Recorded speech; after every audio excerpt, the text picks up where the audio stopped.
guys, here we have an OPPO A17 and today I will show you how you can send fax messages from your device and receive it on this phone. So we will start from the Adiga Send Fax app. You will find it a lot of it in the Google Store, but I choose that one. Now just open it and add every permission at the start. Now by clicking here on this little plus, you can choose the source of your document. You can take it from your gallery, upload a PDF or just take a photo. I will choose something from the gallery.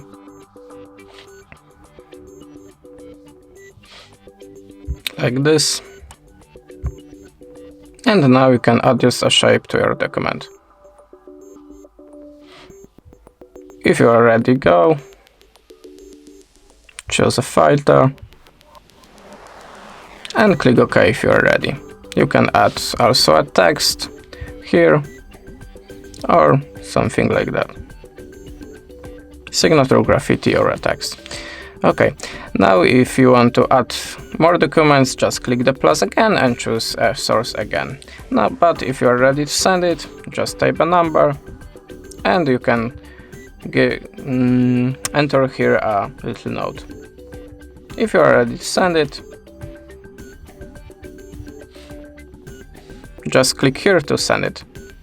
But if you want to receive a fax messages, click here on this incoming, and now we are in receiving fax mode.